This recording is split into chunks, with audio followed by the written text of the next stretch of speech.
A'udzubillahi minasyaitonirrajim. Bismillahirrahmanirrahim. Assalamualaikum warahmatullahi wabarakatuh. Kembali lagi bersama Mang Sukir, yang tentunya akan menemani teman-teman semua dengan sebuah kisah-kisah horor dan mistis. Dan untuk cerita kali ini masih melanjutkan cerita yang sebelumnya, yang berjudul Janinku Selalu Menghilang Ketika Memasuki Usia Kehamilan 20 Minggu. Cerita ini ditulis oleh Yusyusni, dan seperti biasa, bagi teman-teman yang ingin membacanya secara langsung atau teman-teman ingin membaca koleksi cerita lain dari Kak Yusni, silakan teman-teman bisa langsung kunjungi link yang saya sudah siapkan ada di deskripsi.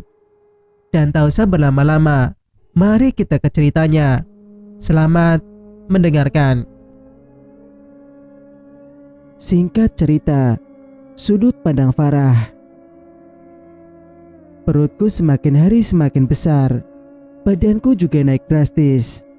Usia kandunganku akan memasuki 20 minggu.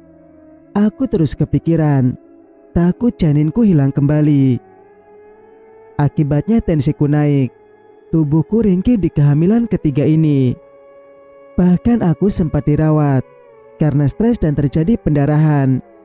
Untung tak sampai keguguran. Janinku sangat kuat. Mungkin dia ingin aku percaya bahwa kali ini dia akan bertahan bersamaku. Suami juga tak hentinya memberi dukungan. Dia berusaha membuat aku tenang dan bahagia. Kadang aku merasa takut mengecewakan dia lagi nantinya.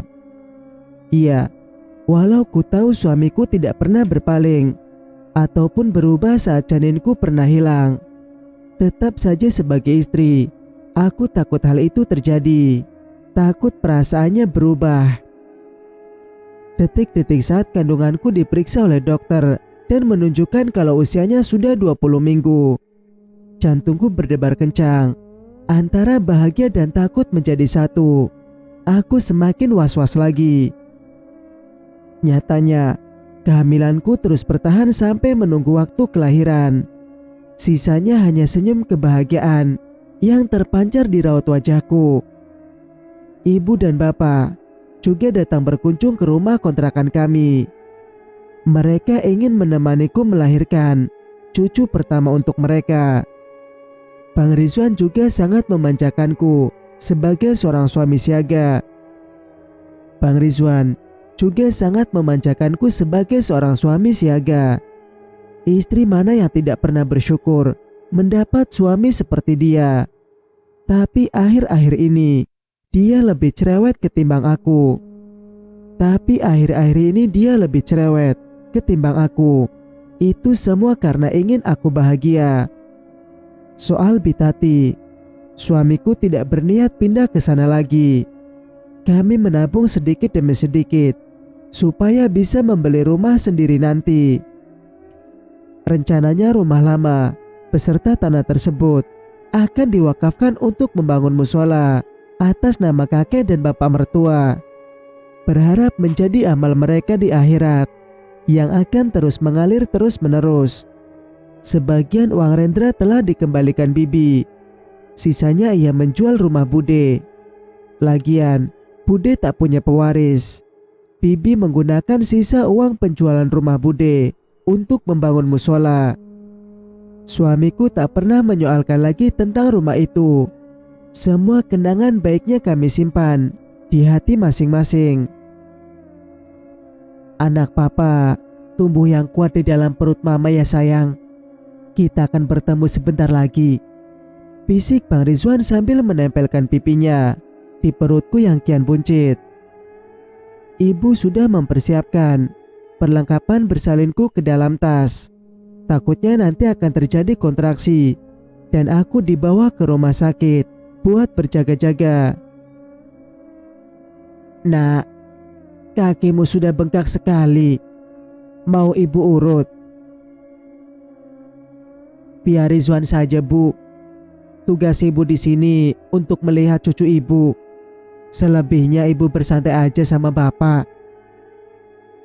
Kamu ini Rizwan, kadang bapak tidak enak hati denganmu. Kamu sabar mengurus Farah selama kehamilannya, sahut papaku. Kan udah jadi tanggung jawab Rizwan sebagai suami, Pak. Kami duduk bercengkrama di ruang keluarga sambil menikmati pisang goreng buatan ibu serta minuman hangat. Aku bergelayut manja di lengan suamiku. Sesekali kutatap bingkai wajahnya. Bibir itu bergerak menanggapi bapak. Terkadang ia tertawa lebar. Semoga kita selalu begini terus sampai tua, Yang, seru batinku. Ada kata yang sulit kuungkapkan akan kegagumanku pada Bang Rizwan. Aku hanya meminta umur yang panjang untuknya pada Tuhan, serta kesetiaan suamiku tak pernah berkurang sedikit pun. Ibu menyiapkan minyak urut, sedangkan yang mengurut kakiku yang bengkak adalah Bang Rizwan sendiri. Farah, ibu sama bapak ke kamar ya. Sudah gak kuat nahan kantuk. Kami biasa tidur habis sholat isya. Kalian juga istirahat di kamar, ucap ibu. Iya, Bu. Aku dan Bang Rizwan saling lempar pandang. Entah kenapa mendadak pipiku bersemu merah. Aku tersipu malu menatap suamiku sendiri. Aneh. Rasanya seperti pertama kali jatuh cinta padanya. Suamiku beralih mengecup perutku. Ia melingkarkan tangannya memeluk erat. Aku menyelipkan anak rambut ke belakang telinga sambil memperhatikan tingkah suamiku. Abang gak sabar nunggu kamu lahiran. Nunggu saat dimana kita akan kerepotan tiap malam karena si kecil. Pasti kita gak punya waktu berdua intens kayak dulu lagi. Sebenarnya abang ini ngeluh atau senang sih? Senang lah, banget malah. Mumpung belum lahiran, ayo. Apanya? Tuh kan, pura-pura gak peka. Apaan? Aku berusaha berdiri sambil memegangi perutku. Kata dokter, kita harus rajin-rajin. Sudahlah. Kadang dokter itu suka ngadi-ngadi. Sayang, rengek Bang Rizwan. Aku segera masuk ke kamar, meninggalkan dia sendirian di luar.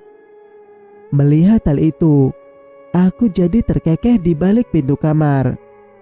Kugigit bibir bawah menahan tawa, membayangkan ekspresi suamiku. Biarkan saja, nanti dia juga menyusul.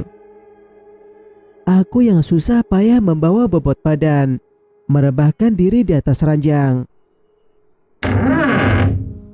Terdengar suara pintu berderit. Aku memicingkan mata pura-pura tidur. Hening beberapa saat, hingga kurasakan selimut naik ke bagian dada.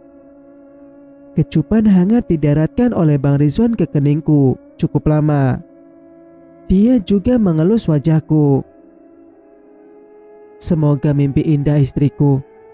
I love you, bisiknya. Aku diam saja. Kasur bergerak. Bang Rizwan mengambil posisi di sebelahku. Tangannya mengelus pucuk kepalaku. Apa abang sudah gila terlalu mencintaimu, Bahkan menatapmu tidur saja, abang jatuh cinta berkali-kali. Perasaan ini hanya Tuhan yang tahu. Gumamnya. Sudah kutebak, dia pasti sedang mengamati wajahku. Tapi aku masih belum ingin membuka mata. Andai nanti kamu sakit, biar abang saja yang gantikan. Abang bahkan siap mati untukmu, sayang. Sebutin itu kan. Inilah kenyataannya. Dia mulai berbicara sendiri. Aku langsung membalas, memeluk suamiku erat. Kamu belum tidur? Kamu belum tidur? Bang Rizwan mengangkat daguku. Mata kami saling terjalin. Kugelengkan kepalaku. Apa abang berniat meninggalkanku? Tidak akan sayang. Kita akan terus bersama selamanya. Darahku berdesir hebat. Kala bibir kami saling bertemu. Dadaku bergemuruh. Saling merangkul satu sama lain. Jangan tanya apa yang akan terjadi saat dua hati yang saling cinta disatukan. Singkat cerita. "Ah, Bu," panggilku sambil berjalan tertatih keluar dari kamar. Ibu dan bapak tergesa menghampiriku. Keringat dingin mengucur deras, menahan kontraksi yang kurasakan saat ini. "Astagfirullah. Kamu mau melahirkan ini, Nak?" seru ibu. "Bu, aku udah gak kuat." Aku meringis sambil memegang perut. "Kamu duduk sebentar. Biar bapak panggilkan becak di depan sana," ucap bapak berlari keluar. Sedangkan ibu masuk ke dalam kamarku, mengambil tas dan juga ponsel. Ibu menghubungi Bang Rizwan agar segera ke rumah sakit nanti. Di depan bapak pun sudah membawa becak. Kedua orang tuaku menuntunku agar naik ke becak dan pergi ke rumah sakit bersama. Di sepanjang perjalanan, perutku mulas tak karuan. Pinggangku terasa panas. Keringat dingin membasahi bajuku. Ibu memegang tanganku erat dengan raut wajah cemas. "Sabar, Nak," ucap ibu, sesekali menyeka keringatku. "Bang Rizwan, Bu." Aku ingin Bang Rizwan di sisiku. "Iya, nanti Rizwan akan menyusul. Perbanyak istighfar, Nak. Kamu harus kuat," ucap papa. Sampai di rumah sakit, petugas medis menyambutku dengan kursi roda. Aku didudukan di sana dan didorong masuk ke ruang bersalin. Aku mulai berbaring sembari diperiksa oleh dokter. Tapi tatapanku terus tertuju pada pintu, berharap Bang Rizwan datang. Aku diberi suntikan dan mulai disuruh mengejan perlahan sesuai instruksi dari dokter. Ibu tetap di sampingku sambil mengelus pucuk kepalaku dengan lembut. Pintu terbuka. Suamiku datang dan langsung menghampiriku. Dia mengecup keningku dengan mata berkaca-kaca. Kugapai tangan Bang Rizwan saat mengejan. "Sakit, Bang." "Sabar sayang, kamu pasti kuat," ujar suamiku menangis. "Ayo ibu tarik napasnya perlahan.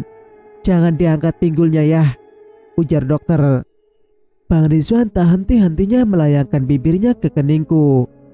Ia menangis sesungguhkan melihat aku berjuang melahirkan anak kami. Rasanya ada dorongan yang cukup kuat. Aku menarik napas dan mengejang hebat sambil memicingkan mata.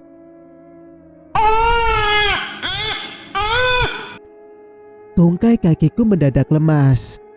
Rasa lelah terbayarkan karena mendengar suara tangis bayiku saat keluar menatap dunia. Bang Rizwan memelukku. "Terima kasih sayang. Abang sangat mencintaimu," bisik Bang Rizwan tergugu. Aku tak pernah lihat dia sampai segitunya. "Selamat ya Bu, Pak. Anak kalian terlahir sehat tanpa ada kekurangan satupun. Jenis kelaminnya laki-laki." Aku tersenyum sumringah. Ibu melihat bayi laki-lakiku lebih dekat. Air mata ibu tumpah melihat cucu pertamanya lahir ke dunia. Bayi yang belum dibersihkan itu didekatkan di dadaku agar mencari puting untuk mendapat ASI pertama kali. Menatap wajah mungilnya membuat aku terharu. Akhirnya penantianku selama ini tak sia-sia. Aku mulai menikmati peranku sebagai ibu. Untungnya ASI pertama sangat lancar. Anakku dibersihkan sebentar oleh dokter dan diberikan pada Bang Rizwan. Tangan suamiku bergetar saat menerima bayi kami. Dia terus saja menangis. Bahkan saat melantunkan azan ke telinga anaknya, ia tergagap. Papa yang baru masuk menguatkan pundak Bang Rizwan sampai suamiku lancar melantunkan azan dengan penuh hikmat. Bang Rizwan menghela napas panjang. Ia melirikku sambil senyum. "Bayi kita sayang," ucapnya senang. Aku membalas dengan anggukan. "Masya Allah, tampan persis bapaknya," puji ibu. "Apa kalian sudah menyiapkannya nama?" tanya bapakku. Bang Rizwan melirikku. "Kami memang punya beberapa nama, tapi semua itu tidak sesuai denganku. Atas cintaku pada Bang Rizwan, aku memberinya nama Muhammad Faris Putra Rizwan," ucapku. "Wah, Faris, nama yang bagus," kata bapak. Bang Rizwan terus menatapku. Bayi kami kembali dibawa oleh dokter ke sebuah ruangan. Kini tinggal kami berempat. "Kamu kok kepikiran bikin nama itu, Yang? Padahal kita sudah sepakat kemarin."